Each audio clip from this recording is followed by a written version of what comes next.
नील की खेती की समस्याएं, क्या जानना था? नील की खेती की क्या समस्याएं थे? ठीक है, तो नील की खेती से किसे फायदा होता था? अंग्रेजों को, किसानों को होता था? नहीं होता था, बिल्कुल भी नहीं होता था। ठीक, तो नील की खेती की समस्याएं क्या थी? सबसे पहले ये समस्या थी कि बाध्य किया जाता था किसानों को, जबरदस्ती जबरदस्ती। ठीक है, हाँ, जैसे कहते हैं ना, चोर चोरी कर लिया और सीना तान के खड़ा है। ठीक, वही वाली बात है। जो अंग्रेजों ने भारत पे कब्जा किया और जबरदस्ती अपनी नीति को थोपते गए अपने जरूरत के हिसाब से। जैसे उनको जिस चीज की जरूरत पड़ी वो अपना इस्तेमाल भारतीयों को करते गए। ठीक है, तो नील की खेती की समस्या क्या थी? हर एक 20 कट्ठे का क्षेत्र होता था, उसमें हर एक 3 कट्ठे में नील की खेती करना अति आवश्यक थी, नहीं तो उनपे दबाव बनाया जाता था। ठीक है, और नील की खेती धान के समय ही किया जाता था। ठीक, धान का जब बुआई होता है तभी किया जाता था। तो क्या होता था, नील की खेती करवाते थे किसान लोग से जबरदस्ती, तो धान का फसल में लेट होता था, धान की बुआई में लेट होती थी, और धान की बुआई में लेट होती थी तो फसल में कमी होती थी किसानों को। और जब सुखाड़ या अकाल पड़ जाता था तो पर्याप्त अनाज नहीं था किसानों के पास, और पर्याप्त अनाज नहीं होने के कारण वो लोग या तो कभी टैक्स देते देते ही भूखे रह जाते थे, या अनाज की कमी की वजह से भूखे ही रहना पड़ता था उन लोगों को। तो यहाँ पे अंग्रेजों के खिलाफ संघर्ष होना स्टार्ट हुआ, एक दूसरे से जुड़ते गए और संघर्ष करते गए। और इसी नील खेती की समस्या से संबंधित एक बंगाली लेखक थे जिन्होंने नील दर्पण नामक एक ग्रंथ लिखी। ठीक, नील दर्पण नामक क्या लिखी? एक ग्रंथ लिखी। ठीक, उस ग्रंथ में क्या कहा गया है? नील की खेती की समस्याएं, अंग्रेजों के कूटनीति, ठीक, खराब नीति जो भी थी उन नीतियों का वर्णन किया गया है उसमें। ठीक है, और इस जो था नील दर्पण नाम से जो ग्रंथ था, इस ग्रंथ का क्या किया गया? इस ग्रंथ का जो था इंग्लिश में कौन अनुवाद किए? इस पुस्तक के लेखक दीनबंधु मित्र थे। इस पुस्तक के लेखक कौन थे? दीनबंधु मित्र थे। ठीक, और 1860 ईस्वी में यह पुस्तक बिना किसी लेखक के नाम से छपी। ठीक, 1860 ईस्वी में किसके नाम से छपी? बिना किसी लेखक के नाम से छपी। क्यों बिना किसी लेखक के नाम से क्यों छपी पुस्तक? क्योंकि अंग्रेजों को ना पता चले कि कौन ये पुस्तक लिखा है, हमारी नीतियों को कौन खराब कर रहा है, हमारे खिलाफ कौन बोल रहा है, ये ना पता चले। और ये नहीं पता चलेगा तो उस जो इंसान लिखा है उस इंसान को परेशानी भी नहीं होगी। ठीक है, उस इंसान के ऊपर अत्याचार नहीं किया जाएगा। अंग्रेजों का वो गैर कानूनी या कानूनी जो वो कानून बनाए थे उसके हिसाब से कोई पनिशमेंट नहीं दिया जाएगा। ठीक है, ये पुस्तक किसके नाम से? बिना किसी नाम से 1860 ईस्वी में छपी थी। ठीक है, इसमें उसकी खराब नीति का वर्णन किया गया था। और इस पुस्तक का अंग्रेजी में अनुवाद किसने किया था? अंग्रेजी में अनुवाद माइकल मधुसूदन दत्त ने किया था। किसने किया था? माइकल मधुसूदन दत्त ने इस पुस्तक का अंग्रेजी में अनुवाद किया था। ठीक है, इस पुस्तक का अंग्रेजी में अनुवाद माइकल मधुसूदन दत्त ने किया था। इस नाटक में क्या आया था? नील की खेती की दुर्दशा नाटक के रूप में प्रस्तुत की गई थी, सामने आया था। ठीक है, नाटक की खेती से, ठीक, वास्तविक दुर्दशा वास्तविक रूप में सामने आई थी। एक नील किसान गुगल चौधरी, इसमें क्या था? नाटक का पात्र था। नील किसान कौन था? गुगल चौधरी। ठीक, जो इसमें गुल्लुक चौधरी था, जो इसमें नाटक का पात्र था, अपने साथी किसान से कहता है क्या कि मैं नील की खेती नहीं करूंगा। इसमें एक नाटक का पात्र था। क्या नाटक का पात्र था? गुल्लुक चौधरी। क्या था वो? एक नाटक का पात्र। ठीक, एक एक्ट करने वाला था इस ग्रंथ में। ठीक, गुल्लुक चौधरी जो अपने मित्र से क्या कहता है? मैं नील की खेती बिल्कुल नहीं करूंगा, चाहे मुझे अंग्रेजों का अत्याचार दंड जो भी सहना पड़े, मैं सहने के लिए तैयार हूँ, मैं नील की खेती बिल्कुल नहीं करूंगा। ठीक है, ये समझ में आ रहा है सबको? कोई क्वेश्चन नहीं है ना? इसमें फिर अगर सरकार ने ज्यादा तंग किया तो मैं गांव को ही छोड़ दूंगा, ऐसा कौन कह रहा है? गुल्लुक चौधरी। और नील की खेती के अत्याचार से संबंधित कौन सा ग्रंथ है? नील दर्पण। कौन सा ग्रंथ है? नील दर्पण।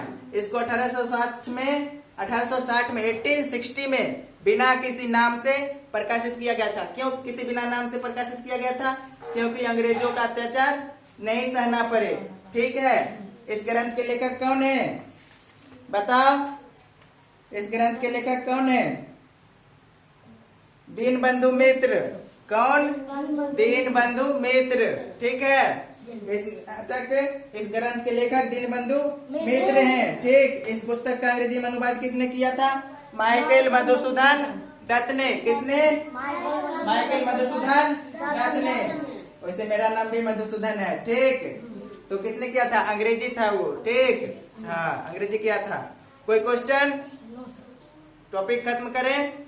चलो ठीक है, थैंक यू।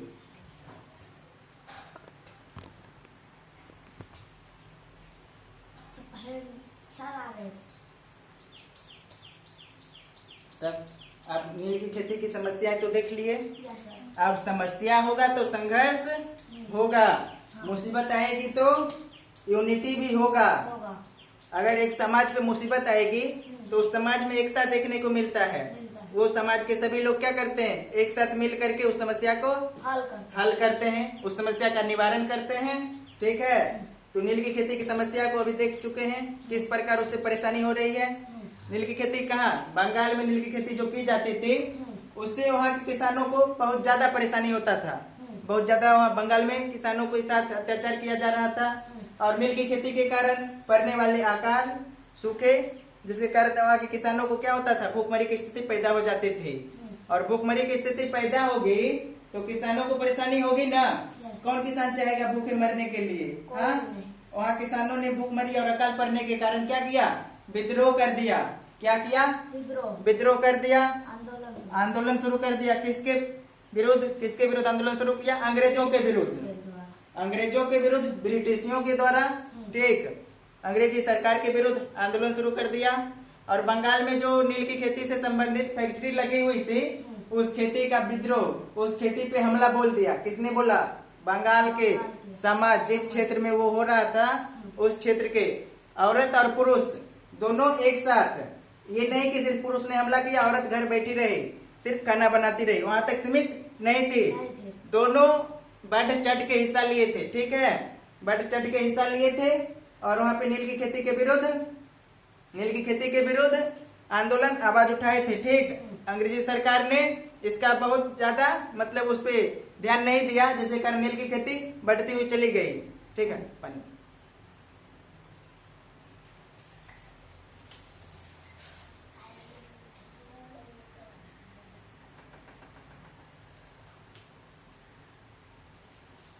नील की खेती पर ध्यान नहीं दिया, उस पे विद्रोह जो हो रहा था उस पे ध्यान नहीं दिया। किसने?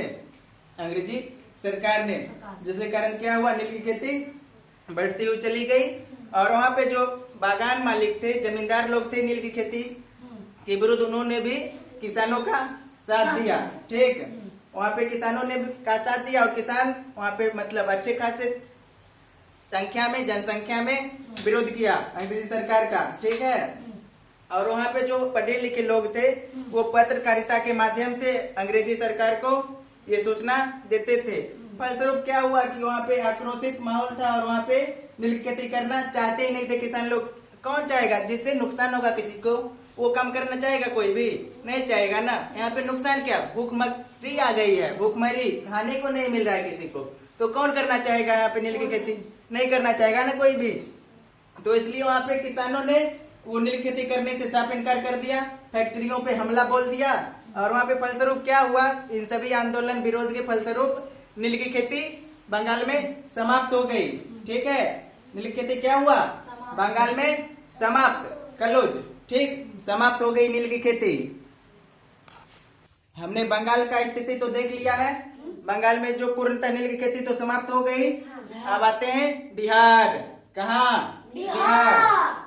बिहार में देखते हैं नील की खेती की स्थिति। ठीक है, बिहार में मतलब मुख्य रूप से उत्तर बिहार। उत्तर बिहार किधर? हाँ, उत्तर की तरफ। बिहार में उत्तर के तरफ नील की खेती मुख्य रूप से की जाती थी, बड़े पैमाने पे कराई जाती थी। ठीक है, जो उत्तर बिहार में चंपारण और मुजफ्फरपुर, किस जिले में? चंपारण और मुजफ्फरपुर, ये दोनों जिले के तरफ नील की खेती कराई जाती थी। वहाँ के जमींदार जो थे अंग्रेजों से कर्ज लिए हुए थे, और कर्ज लिए हुए थे तो कर्ज को चुकाने के लिए उन्होंने अपना जमीन अंग्रेजों को दे दिया। और वहाँ पे अंग्रेजों को दे दिया तो मुख्य रूप से वहाँ पे नील की खेती कराई जाने लगी। ठीक है, चंपारण और बिहार।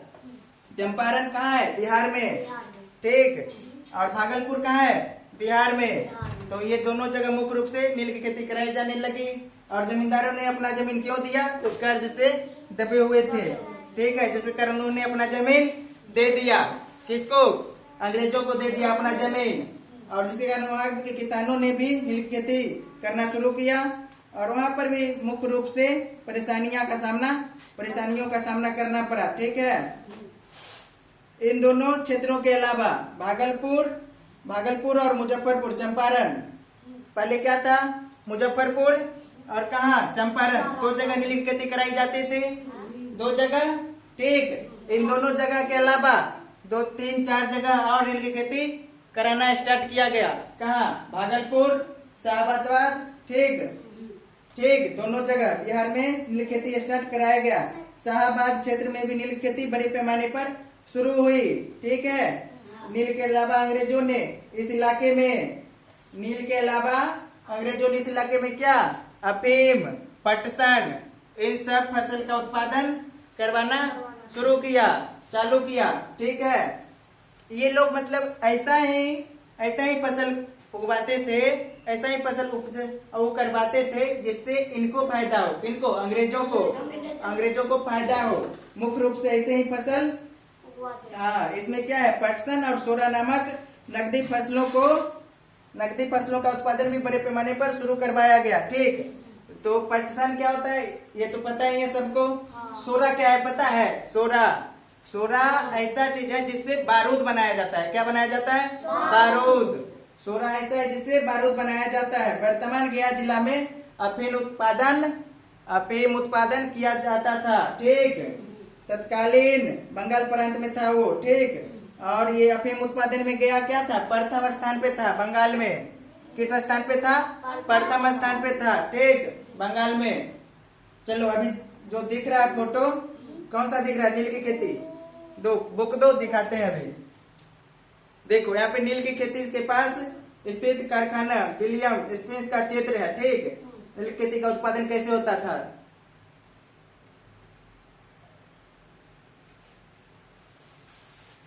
ये सब क्या है? ये सब जो भारतीय पत्रकार लोग थे, इन्होंने अंग्रेजों को सूचना देने के लिए ऐसा छापते थे और उनको सूचना देते थे, ठीक है। इस पत्र में क्या लिखा हुआ है? चलो देखते हैं। नील गांव आमतौर पर बंगाल मालिकों की फैक्ट्रियों के आसपास ही होते थे। कटाई के बाद नील के पौधों को कारखानों में स्थित बैटस हौद में पहुंचा दिया जाता था। रंग बनाने के लिए 3 या 4 कुंडों की जरूरत पड़ती थी। प्रत्येक हौद का अलग अलग काम था। नील के पौधों से पत्तियों को तोड़कर पहले कुंड में गर्म किया जाता था, ठीक है, उबाला जाता था, ठीक, बुलबुले उठने लगते थे। अब सड़ी हुई पत्तियों को निकाल दिया जाता था और द्रव को एक और हौद में छान लिया जाता था। दूसरे हौद पहले हौद से ठीक नीचे होता था। दूसरे हौद बीटर बाट में इस घोल को लगातार हिलाया जाता था और पेंडलों में चूने का पानी डाला जाता था। धीरे धीरे नील की पपड़ियां नीचे जम जाती थी और ऊपर साफ द्रव निकल आता था। द्रव को छानकर अलग कर लिया जाता था और नीचे जमी हुई नील की गांठ के रूप में लुगदी को दूसरे निर्धारण कुंड में डाल दिया जाता था। इसके बाद उसे निचोड़कर बिक्री के लिए सुखा दिया जाता था, ठीक है। तो इस प्रकार नील का निर्माण किया जाता था अंग्रेजों के द्वारा, ठीक है। बिहार में नील की खेती 2 तरीकों से किया जाता था, ठीक, जिरात और दूसरा क्या है? असामी बार। जिरात और असामी बार। बिहार में नील की खेती 2 तरीकों से मुख्य रूप से की जाती थी, ठीक, जिरात और असामी बाद। जिरात में जो था सीधी अपनी देखरेख में अंग्रेज बागान मालिकों से खेती मजदूरों के माध्यम से करवाते थे। किसमें? जिरात में अंग्रेजों जो था वो खुद अपने आंखें को सामने मजदूरों से करवाते थे, ठीक, नील की खेती। और उसके बाद क्या है? दूसरा असामी बार। असामी बार में जो होता था बागान मालिक, रैयत और उनके स्वयं जमीन पर जो होता था जमींदार लोग, ठीक, बिहार में वो रैयत जो देते थे किसी को रहने के लिए, ठीक, रैयत में बसा हुआ है ऐसा बोलते हैं ना, रैयत है मेरा ऐसा बोलते हैं ना, तो उन लोगों से वो खेती करवाते थे जमींदार लोग, ठीक। तो ये 2 प्रकार से नील की खेती बिहार में मुख्य रूप से कराई जाते थे, ठीक। समझ में आ रहा है? प्रॉब्लम बगान मालिक रैयतों को बाध्य करते थे खेती करने के लिए, ठीक है। कुछ रैयतों तो अंग्रेजों को नील की खेती के लिए आरक्षित कर दिया था। कुछ लोग जो थे वो अंग्रेजों ने निश्चित रूप से कह दिया था कि ऐसे नील खेती यहाँ करनी ही है, निश्चित रूप से करनी ही पड़ेगी, ठीक। ऐसा अंग्रेजों दबाव बना रहे थे, ठीक। प्रत्येक 3 कट्ठा 1 बीघा में 3 कट्ठा नील की खेती करना पड़ता ही था, ठीक। और इन दोनों प्रकार से किसान शोषित होते थे। क्या होते थे? शोषित। शोषित मतलब क्या हुआ? किसी का पावर का किसी दूसरे के, हाँ, जैसे तुम्हारे पास शक्ति है, तुम्हारे पास जमीन है, तो हम तुम पे कब्जा जमा लिए, ठीक, और हम अपने हिसाब से तुम्हारे जमीन का तुम्हारा इस्तेमाल कर रहे हैं, तो क्या हुआ? शोषण। शक्ति नहीं है तो शोषण होगा ही, ठीक है। तो शक्ति पावर डेवलप करना चाहिए। और इससे शोषित होने के बाद बिहार के चंपारण जिले के राजकुमार शुक्ल ने महात्मा गांधी को बुलाया, किस लिए? आंदोलन करने के लिए, क्योंकि वो क्या थे? प्रतिभाशाली आदमी थे, प्रभावशाली आदमी थे। कौन? महात्मा गांधी प्रभावशाली आदमी थे ना, जिसके कारण उन्होंने यहाँ पे चंपारण सत्याग्रह पहली बार किया। किसके कहने पे? राजकुमार शुक्ल के कहने पे, ठीक। चंपारण सत्याग्रह किया। तो आज रहने देते हैं चंपारण सत्याग्रह, नेक्स्ट क्लास में हम लोग समझेंगे, ठीक है। ठीक है।